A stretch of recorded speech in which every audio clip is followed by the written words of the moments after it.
Hello everyone, welcome back to the channel. Today I wanted to talk about a psychotherapist named Carl Rogers. He was an American psychologist, famous in the 20th century, had a lot of influence on Jordan Peterson, which is how I encountered him.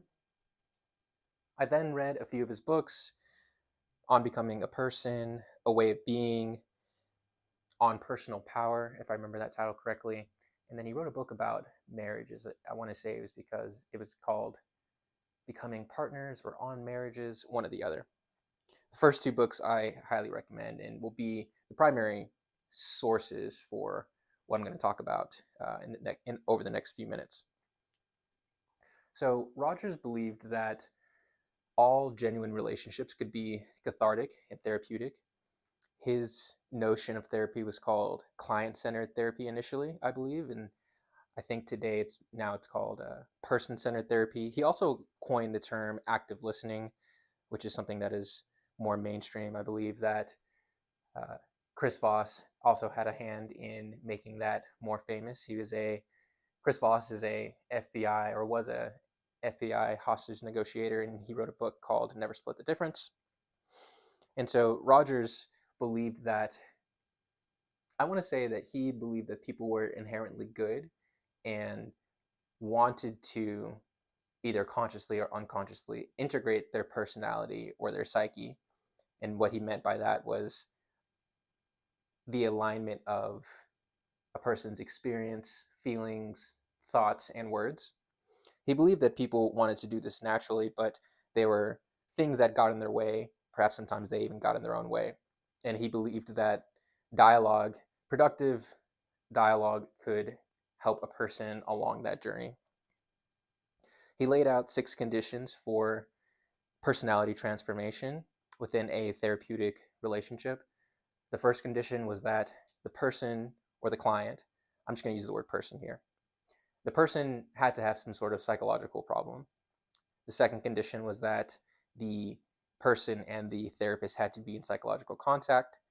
The third, fourth, and fifth conditions were centered on the therapist, and they were those conditions were that the therapist had to be empathic, had to be congruent, and had to have unconditional positive regard for the person.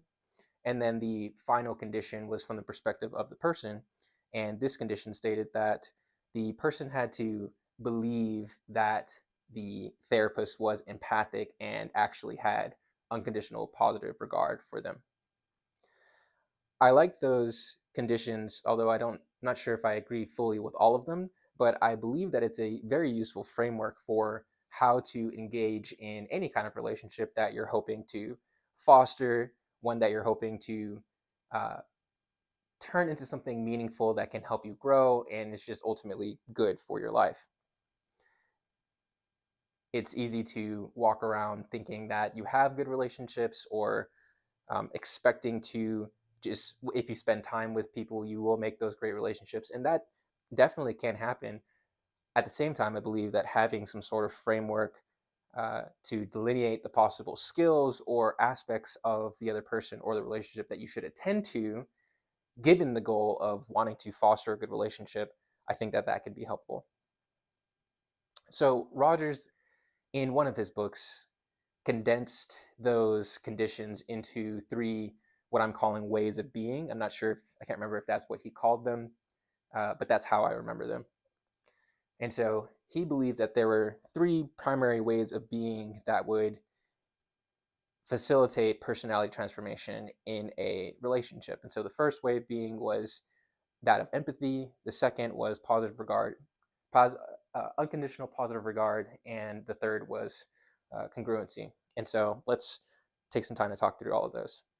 What does it mean to be empathy or to be empathic and to demonstrate empathy in a conversation or in a relationship? I believe empathy to be the deprioritization of your own idiosyncratic perspectives, feelings, and values for the sake of attempting to embody and understand those of the other. Typically, when you're engaging in a conversation, most people are not paying attention to the actual meaning of what the person is communicating. they're thinking about what they're going to say next, and especially if it's a heated argument with someone that you care about. Instead of trying to understand their point, what you're doing is you're thinking about how they're messing up their words, or maybe how they're inarticulate, or how there's something that they've contradicted themselves, or how they just said something today that doesn't align with something they said in the past. And so you're creating this bullet point list of ways that you can tear apart their argument and prove to them that they're wrong.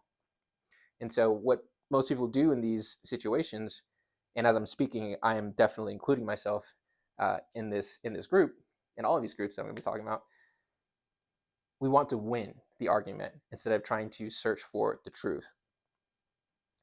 And to be empathic is not to want to win the argument, but is to seek understanding at the deepest level possible.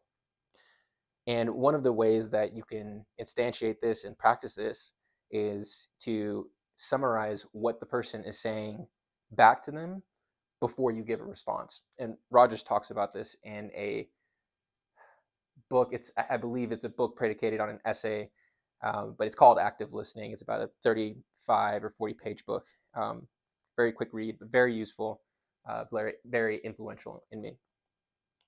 And so when you're speaking with someone, especially when things are getting heated, or if there's just a lot of emotions and if there are just a lot of emotions at play, even if they're not directed at you, let's say they're ranting for 10 minutes and they said a whole bunch of things. What you can try to do is to re-summarize what they said in 2 minutes, give that back to them, restate it back to them in your own words, and ask them if that's what they meant. And if they say yes, then you've done a few things. Here, you've given them a gift, essentially. You've taken their long-winded response or answer, their disaggregated thoughts and feelings, and you've condensed it and given it back to them in the sense that you've held up a mirror. And so now they can see you as someone who they can outsource their thinking to, because thinking is pretty difficult, right? Trying to hold all these different factors and variables in your mind and not trying to conflate them and trying to hold multiple perspectives, which is part of the reason why talking in itself can be very helpful, because engaging in dialogue is outsourcing thinking. So if you can give them the gist back to the point where they accept it and they believe that you understand what they're saying, that's helpful in that you've assisted them in condensing their thoughts and clarifying what they just articulated. And you're also demonstrating that you're not trying to prove them wrong. You're not trying to impose your will on them. You are genuinely just trying to understand the meaning of what they said. You're trying to pursue the truth, and even if they're not the most articulate, you're setting aside your possible proclivities to want to dominate them and prove your superiority by humbly asking them if this is what they meant.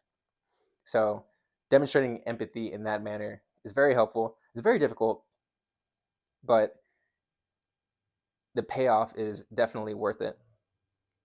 You can prove this to yourself as well as you're engaging in these conversations. Let's say you get into a argument with someone, even if it's a peer, it's like a political argument.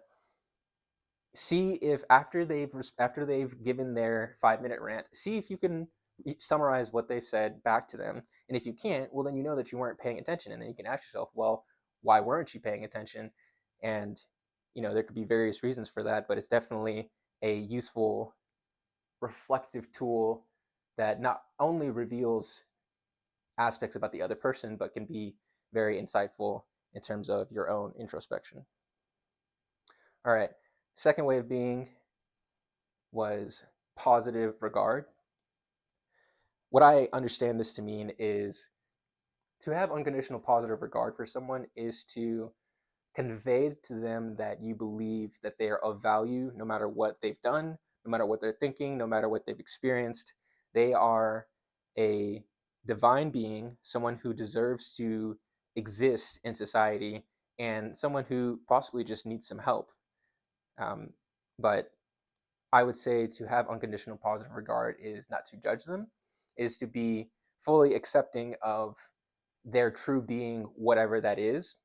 And that can be helpful because we have many forces that are pulling on us to act in a certain way, to say certain things. We have these external expectations, some of them from current society and our current peers, and some of them from perhaps our adult figures in our childhood growing up. That would be the super ego from a Freudian sense.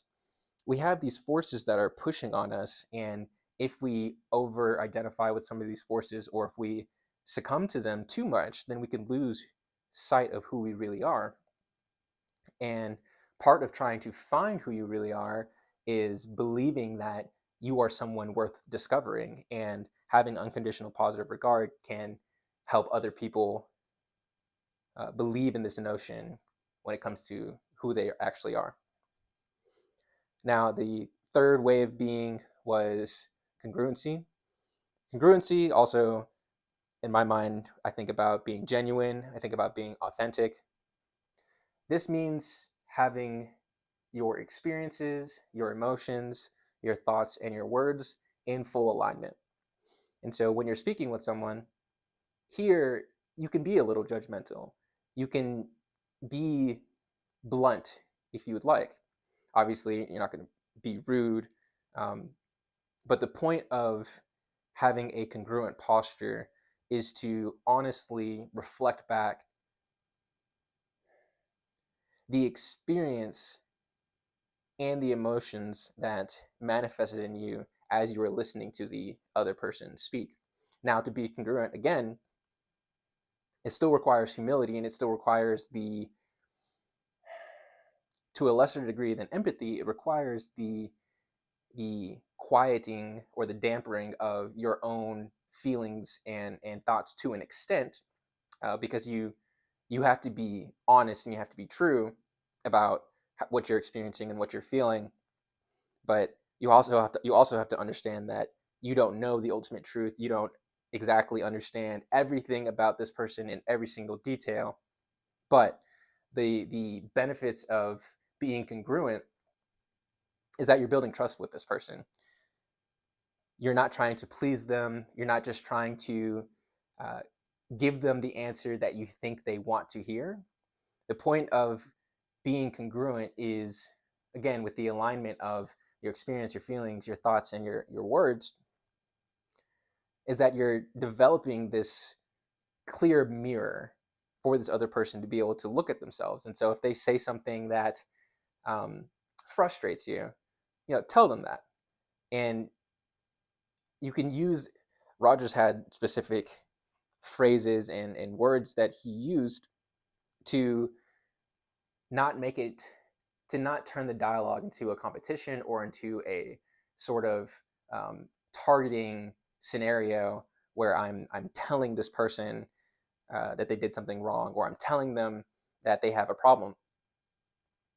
If someone says something to me that frustrates me, I would restate what they said, and I would say, this is how I experienced it, and this is how I felt as they were saying it.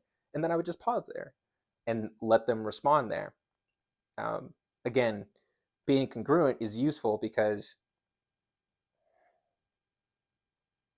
as you're building trust with other people, they will know that when they're speaking, they have a genuine impact in other people, and that impact manifests through their experience into emotions, into thoughts that are then reflected back to them in words. And as they are understanding the impact of their words, they can then, and there's a pattern here, they can then begin to look at themselves, and as they're having their own thoughts and as they're having their own feelings, and as they watch the words that they utter, they can see how aligned or not aligned that is with their own experience, and they can start to ask their own questions and try to develop their own sense of congruency within themselves. So Rogers has had a great impact in me. For those who don't know, I'm basically for the past decade or so, most of my adult life, I've been a serial monogamer. I've been in relationships more than I've been out of them, and I'm sure that at some point in the future, I'll try to psychoanalyze myself to see why that is. But I can definitely say that in past relationships, I have not been the best boyfriend, and I've been uh, rigid in my thinking where I think that I'm right or I think that I know what I'm doing. And obviously, there were instances where I was right, but there are plenty of instances where I was wrong, but I just couldn't see that because I wasn't listening and I wasn't paying attention to the other person, nor was I attending to the relationship. I was attending to my goal to be right and to not look weak and to not look bad.